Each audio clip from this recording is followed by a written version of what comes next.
gentlemen, welcome to Rainhill, Liverpool.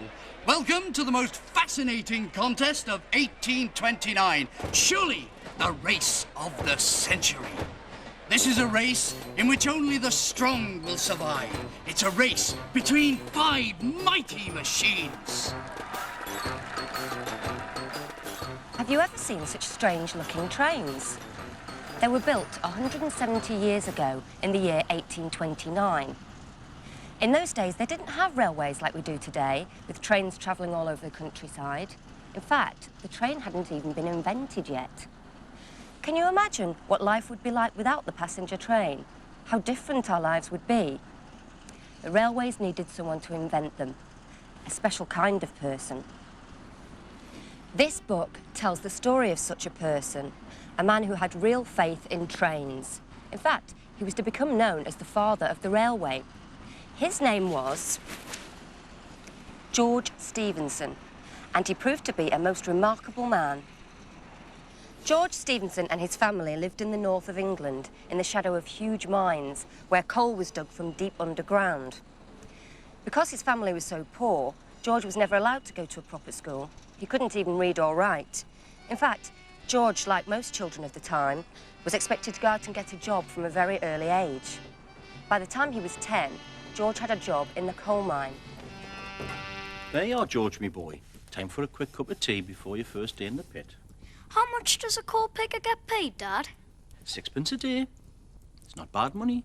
All you have to do is pick stones and rubbish out of the coal. 6p a day? You'll have to give that your mum, of course. We can't afford to feed you for nothing. What, all of it? Don't worry, son. You're a bright lad. You learn a lot more than that one day. Like I always say, out of little acorns, big oaks grow. In George's day, coal was very important. Because there was no electricity or gas, coal was used for almost everything you could think of. Coal fires were used to cook your food and heat your home. Have you ever noticed when water in a pan begins to boil, the steam rises up and makes the lid rattle? In those days, factories and mines burnt coal to make enough steam for their big engines and pumps. Everyone in George's town worked in the coal mine. His father fixed engines, and he tried to answer all of his son's questions about how the machinery worked.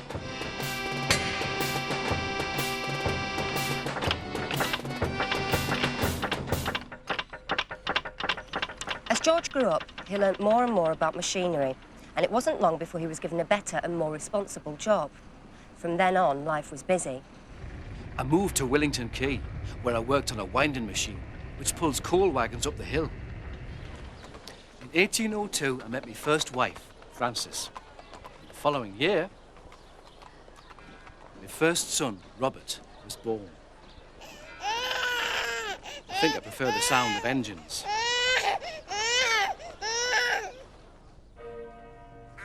1805 was a terrible year. My wife died. I decided I should move to Scotland to study a new steam engine. When George came back to England, he had to face his first real test. A pump in the Westmore mine had broken down and the tunnels were being flooded with water. Even though the mine owners were rich and powerful, they couldn't get anyone to fix it. Finally, they decided to ask George for his help.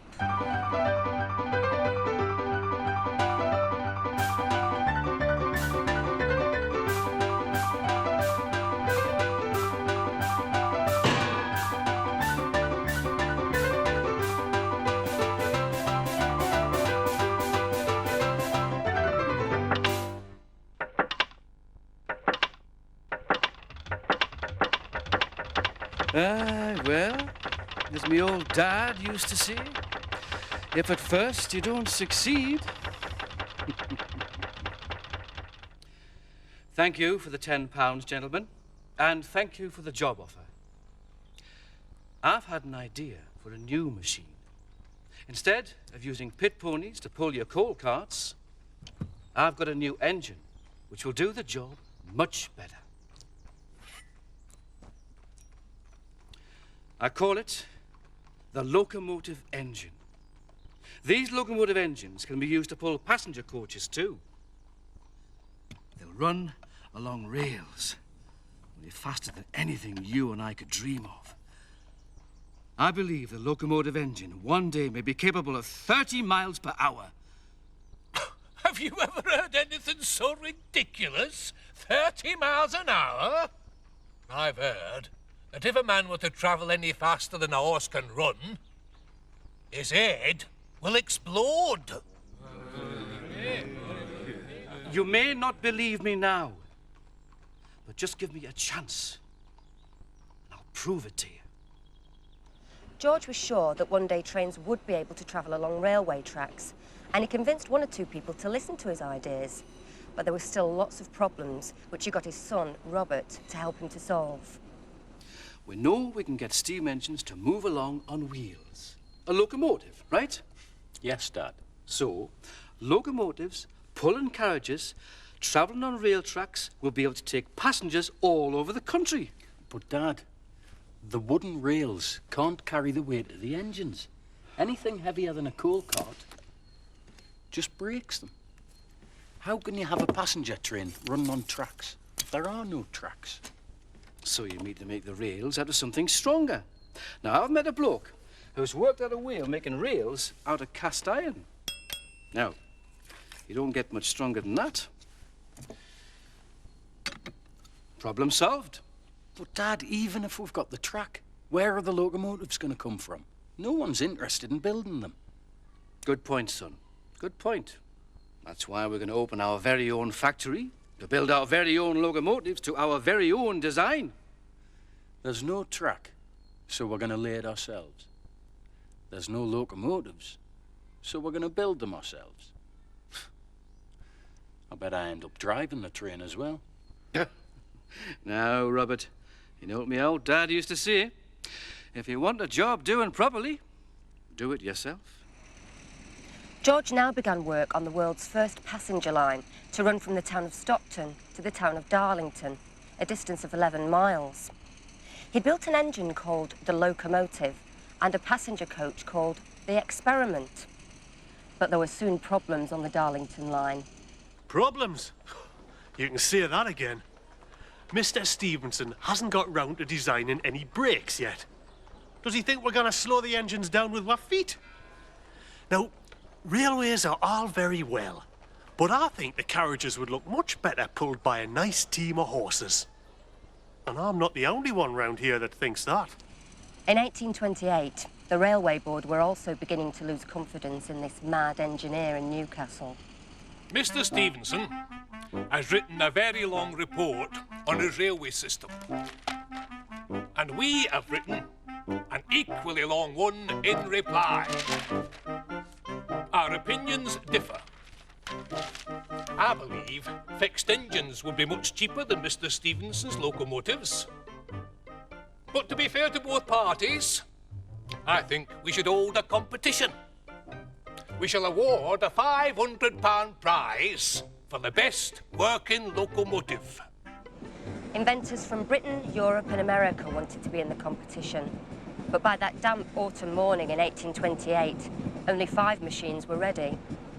Let's have a look at the competitors in this magnificent race. On my left, the Novelty from London.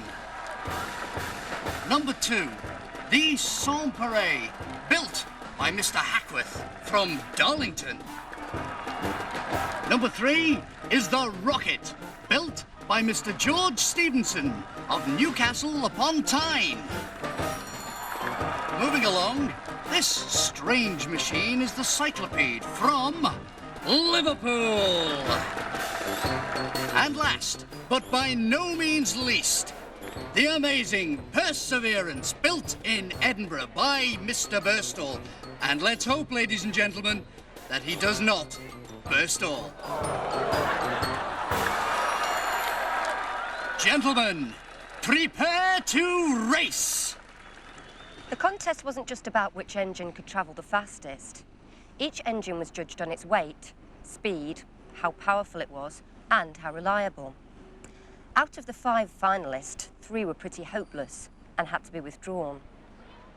It's between us and the Novelty. Aye, that Vignoles is a clever man. Aye. We've put everything into this, Robert. We're racing for the future of the locomotive. Let's hope the rocket really flies today, eh? And, as my old dad always used to say, if you want something doing, do it yourself. Each engine was expected to complete 10 laps of the track at Rainhill. The Novelty soon began to have problems. She kept breaking down, and on the final run managed just 1 lap of 3 miles before her pump failed and water flew out of the engine in all directions. But could Stephenson's rocket do any better? 10 trips of 1 3/4 miles. A load 3 times our own weight. There's the first timekeeper. I think we're on schedule. Yes!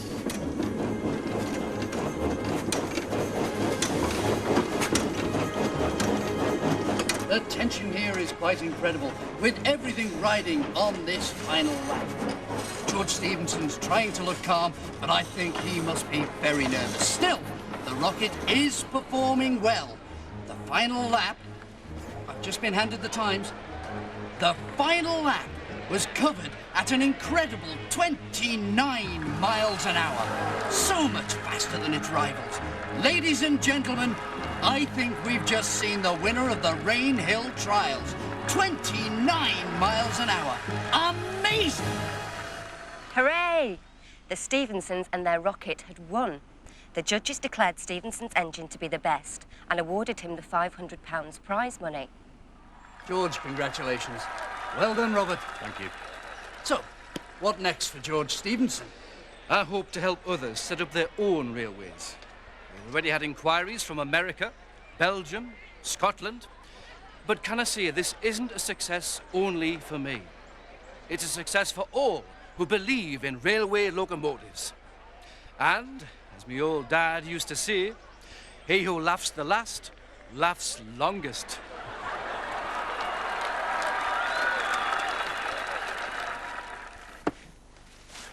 So that's the story of how George Stephenson developed the passenger train.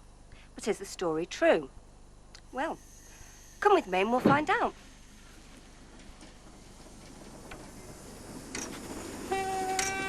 I've come to the National Railway Museum in York, where they have a copy of the rocket. So, how do we know the story of George Stephenson is true? Well, I think there's 3 pieces of evidence. There are locomotives, replicas like the rocket. There are memorials to George saying what he did, when he did it and how. And of course there are things that were written at the time, newspapers and articles for books and magazines. So people were reading and writing about him then, and that can still be done today. And what do you think was George's greatest talent? I think his greatest talent was bringing together the ideas. We call him the father of the railways. He said that railways ought to use steam engines to pull the trains along, not horses. They ought to carry coal, certainly, but passengers as well. And they ought to not just go from a coal mine to a canal, but they ought to go from town to town, intercity trains, just the same as we have today. So bringing the ideas and taking them forward, I think that's George's greatest talent and achievement.